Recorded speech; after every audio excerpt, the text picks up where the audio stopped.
Quiero empezar con una frase sobre la crisis de Albert Einstein,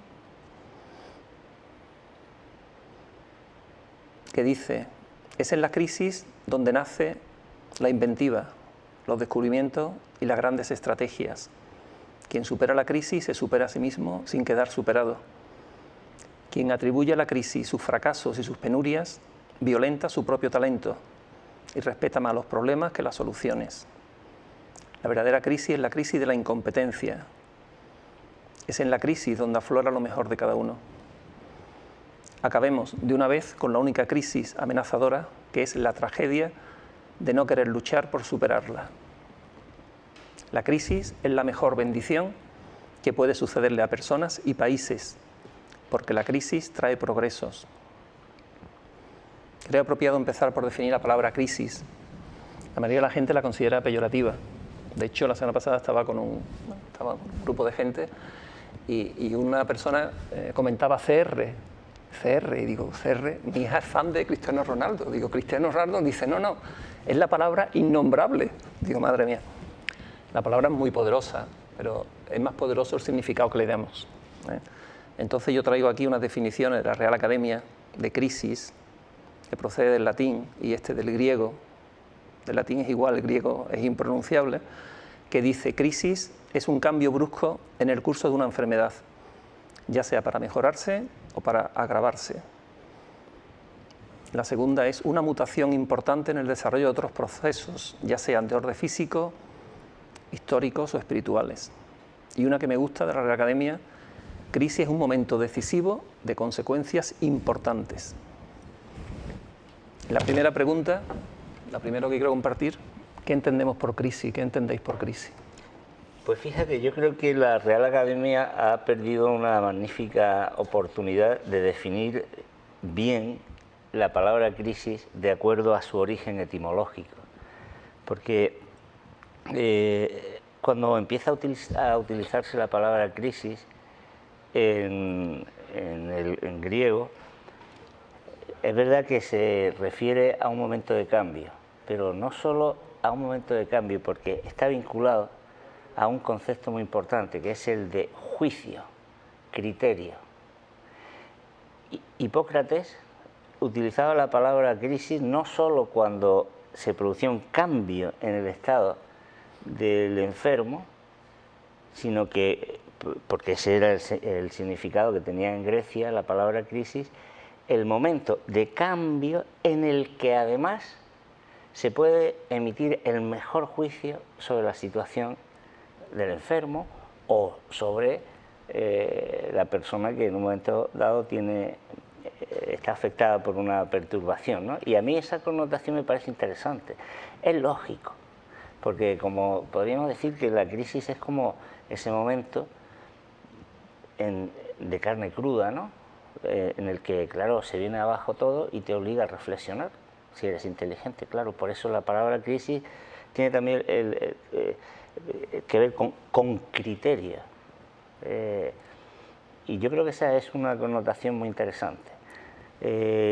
La cuestión no solamente está en saber aprovechar las crisis para salir mejor,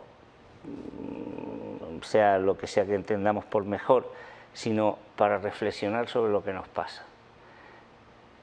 Me temo que eso no es lo que normalmente hacemos, ¿no? Y en todo caso también quizás es verdad que las crisis tienen la ventaja, y desde ese punto de vista son positivas, que es como la catarsis, ¿no? Como es el momento que te coge y te sacuden y despiertas.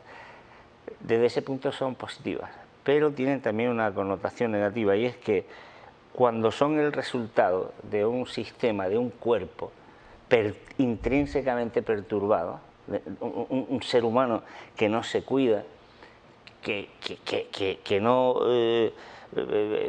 tiene su cuerpo y su alma en condiciones, está sujeto a una crisis permanente, ¿no?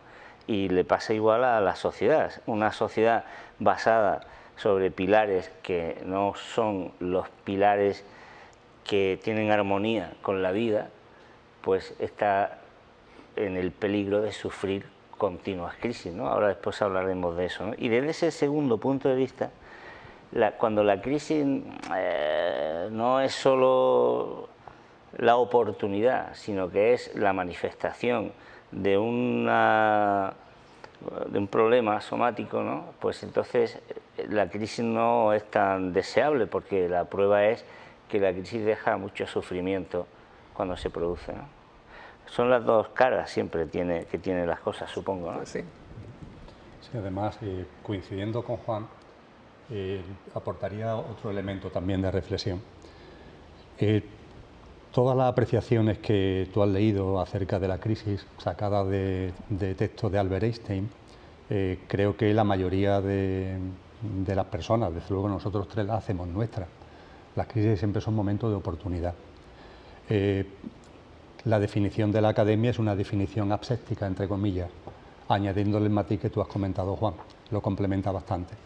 Ahora bien, creo que tenemos que tener en cuenta que estas frases o esa valoración en definición de la academia es genérica, es decir, vale entre comillas para todo, y quizás sea excesivamente genérica para entender lo que ahora ocurre. Es decir, quizás la situación que estamos viviendo en estos momentos, la que llevamos viviendo ya una serie de años, tiene una singularidad, tiene unas características propias que la identifican de un modo que la separan, la diferencian de lo que son otras situaciones de crisis. Hablaremos.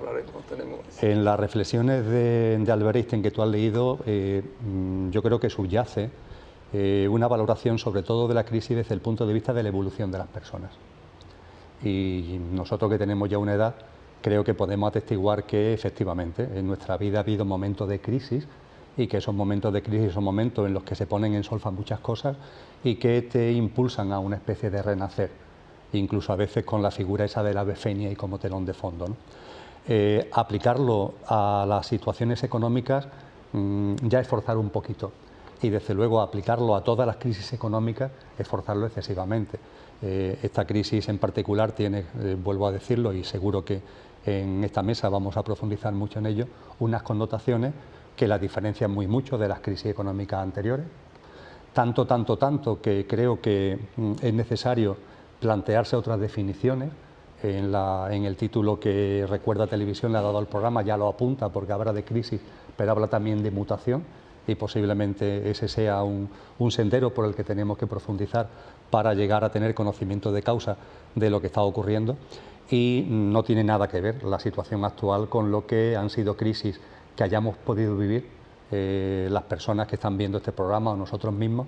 Incluso tiene unas características bastante distintas de aquella crisis que fue muy honda, que fue la famosa crisis, el famoso shock del petróleo del 73 y del 79, con todo lo que provocó, ¿no? En aquellos momentos la razón y el origen de la crisis, por más que no desconcertara, porque rompía los marcos de política económica tradicionales, ponía en solfa la percepción keynesiana acerca de la evolución de la economía, puso sobre la mesa de forma masiva un fenómeno relativamente nuevo, no novedoso en sentido estricto, pero sí nuevo en cuanto a la expansión que tuvo, que fue aquella célebre estagflación, ¿no? La inflación con estancamiento, el paro con inflación y con subida del nivel de precio. Todo eso nos descolocó tremendamente, pero sí había un telón de fondo de subida de materia prima provocado por el incremento del precio del petróleo, la propia devenir de las políticas económicas que no sabían cómo atajar esa situación de esta inflación. Y todo ese contexto creo que muchos de nosotros lo recordamos bien, y personas que no lo recuerden porque vitalmente no lo han vivido, lo han podido estudiar, ¿no? Sin embargo, cuando se escarba en lo que ahora está ocurriendo, ¿cuál es realmente el origen y la causa? ¿Son fenómenos económicos? Hablaremos. ¿O son otra serie de cosas lo que están ocurriendo? Claro. Y claro, tenerlo eso en cuenta es muy importante, porque tú de algo puedes salir fortalecido cuando conoces bien el origen y la causa. Ese criterio que Juan demandaba y que es básico, el criterio para conocer lo que está ocurriendo y a partir de ahí sacar lecciones, es fundamental, ¿no? ¿Qué es lo que de verdad está ocurriendo? ¿Qué es lo que de verdad está sucediendo?